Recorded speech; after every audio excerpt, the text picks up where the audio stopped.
Want to play like this? In this video, I will reveal 4 secret tips to help you become an insane guest player, with the last one being a game changer. You're probably making this one mistake, and it's the reason you are losing games as guests. And you don't even know you are doing it. When you play a match, you will often find yourself blocking at the wrong time. This problem is what I would define as flinch blocking. This is when players either become nervous and block, or they block abilities other than a killer's M1. How do we solve this common problem? All you have to do is withhold your block until you clearly see a killer use their M1 attack. And to build that changed habit properly, I want you to go practice in Forsaken guest fighting. Create a private server first, then join the game and click the command panel on the top right. Scroll down until you see the timer. Change the timer to something really long, then choose either the 1x random slash or John Doe random M1 dummy. Now, you should be able to quickly practice waiting until the killer M1.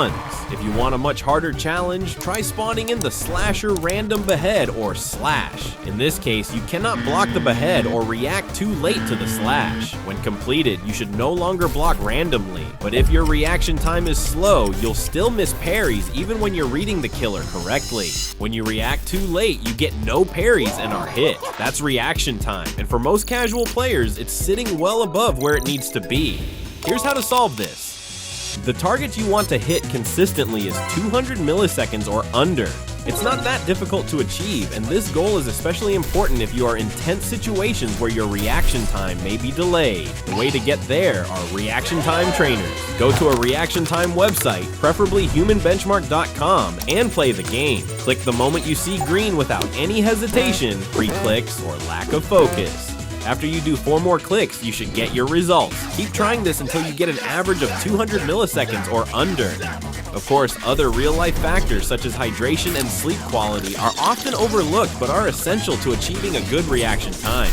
Once you have a reaction time of 200 milliseconds or under, you can catch most basic attacks from most killers. But what about killers with unreactable attacks? Well, your best option is to perform a tech called drag blocking, where you basically take advantage of lingering hitboxes to parry. This is the distance needed for you against Slasher, and the distance needed for Cool Kid. Since the requirements are very strict, you could alternatively predict when you or someone else are in vulnerable positions. For example, if 2 minions hit you and the Cool Kid is approaching, you can block since they will most likely hit you in a weakened state. Note, there may be some instances where although you react perfectly, you will still get hit early even if you are on low ping. This isn't your fault, it's just the game's fault. However, there's one thing that holds most guest players back, and it isn't flinch blocking or their reaction time.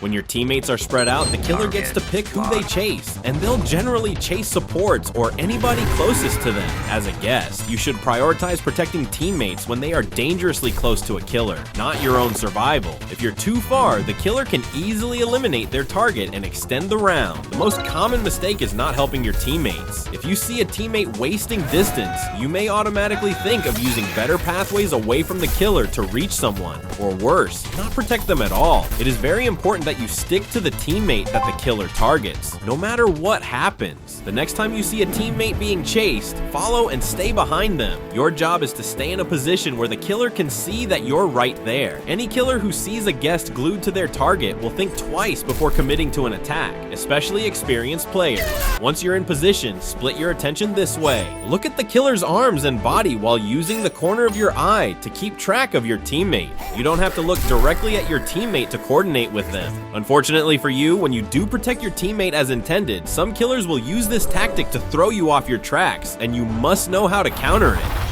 What most people don't talk about is that once killers notice that you are following your teammate step by step, some of them will start using fake swings to bait out your blocks. And if you tried blocking out any bait, either you or your teammate will be severely punished for this one mistake. To counter this tactic, you have to learn when a block can be registered. For example, at this point, before halfway, the killer's attack hitbox isn't there, and they are free to flick their camera away from you. Past this point, a bait is less likely to happen because the hitbox appears, and it is the near end of the attack animation. Additionally, if they are too far from you, they can never hit you in the first place. Now for the baits themselves, here are the telltale signs of them. They spin around at the start of their attack, they aim away from you or the target on purpose, and they randomly step back mid-wind up. These aren't guaranteed, but they'll help you read most baits that catch players off guard. Now here's what a real attack looks like. The killer walks in a straight line toward you and closes the distance. When that happens, wait until their arms go past their back, then block. That's when the hit is real. If it's before that, don't block yet. After a little practice, you'll start seeing the difference and won't get tricked as much.